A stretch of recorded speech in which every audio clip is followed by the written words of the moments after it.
Hello, finance fans.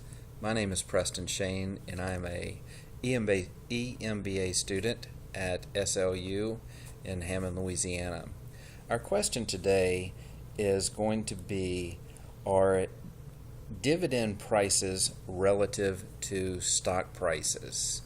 So our first example is going to be Lowe's, and here are their stocks and their quarterly relative to when they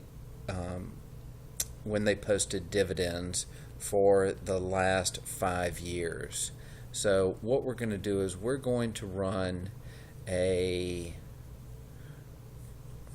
let's get data analysis, and we're going to run a regression right here.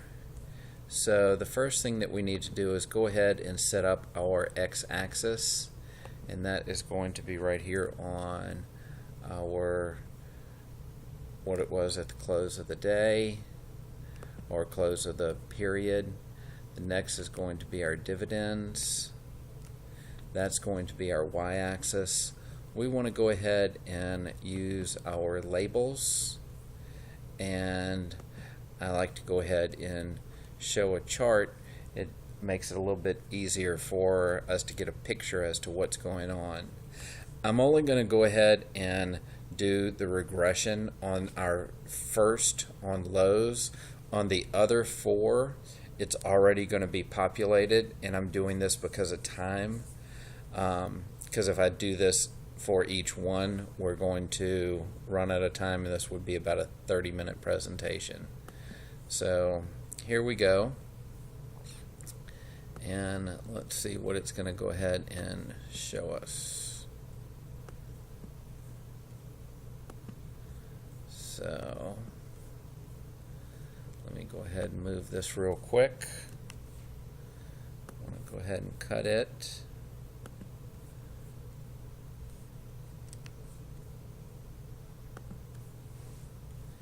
And our chart, I'm going to come back and talk about it in a second once I go ahead and go through our regression page. And the first thing that we're going to look at is going to be the adjusted R-square, and that is the percentage of movement, and it's due by our dividends, which is the topic that we're talking about. And the reason that we picked the adjusted R rather than the R square is it takes into account our sample size.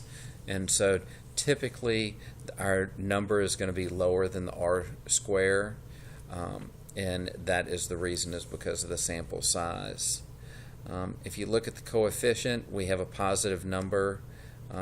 It's 0.002. The t-stat on that, that's a high number, 11.55, and the starting point on that typically is a 1.65, and our p-value is 9.22 to the negative 10, so you would that would be a very small number. Let's go ahead and look at it on a chart and see what this is telling us. So let's put a trend line on it. So as we can see, as our stocks rise, so are our dividends rising. So all of them are in unison.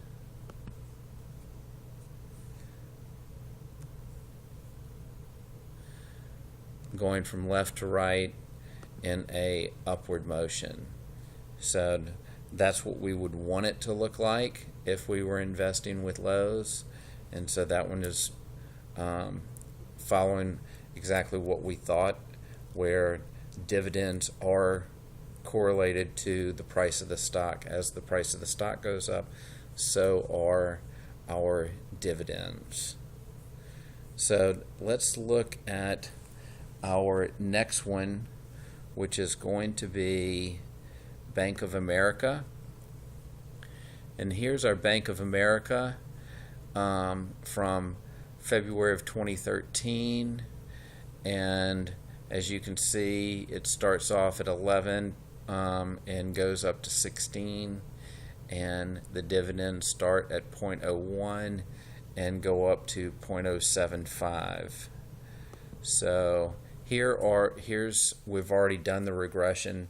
As I mentioned to you before, I didn't go through the process again just because of time.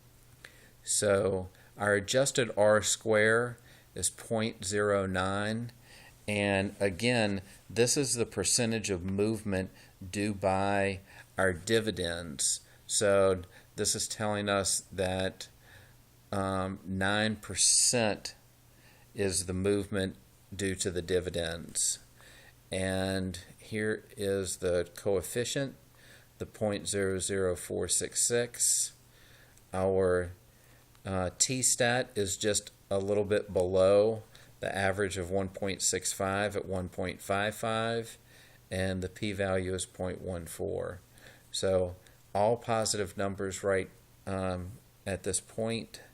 And let's look at the chart and see what the chart is telling us.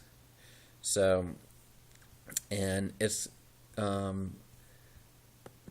given us the same information that we had from our previous, where it's left to right and it's moving in an upward motion. The reason that these are just on a set line right here and a set line right here is because they were consistent with paying this set amount for a time period and this amount for a time period, except for the last payment was 0.075, so then it really grew. So again, we're following that as our stock goes up, so are our dividends. So our next stock that we're going to test our theory on is going to be Home Depot. So here's Home Depot. Home Depot, we started in 2012 at the end of the year at 65. We went to 133, and the stock was the dividend was 0.29 and went to 0.69. So if we look at our regression statistics, our adjusted R square is 0.92, and on our coefficient, we're looking at a positive number, 0.004. The T-stat is a very high number, above the 1.65, and the p-value is a low number with the negative 12 zeros to the left of the 7. So what is it going to look like on a chart? Well, on a chart, it is pretty much what we have been seeing, where our chart is going from left to right, and it is going from the bottom up to the top. So we are continuing to grow on a regular basis.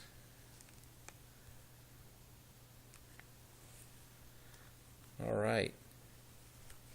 So our next one that we're going to look at is going to be General Motors. And here's General Motors. And General Motors, we see that the stock is 34.42. It kind of went up and down a little bit, and then started going down, and we're below where we started. But what happened with the stock? With the dividends. The dividends, they held steady even while the stock was going up and down. And then even though the stock was going down, the dividends continued to go up, and even continued to go up as our stocks continued to fall. So what does that look like on our regression report? So with our adjusted R squared, it gives us a 0.47. To our coefficient, it gives us a negative number. On the T-stat, it gives us a negative 3.16, and it gives us a 0.01 on the p-value. So what does it look like on the chart? Well, on the chart, this could be very confusing, because you may look at it quickly and think that it's going this way, but what the direction that is going is actually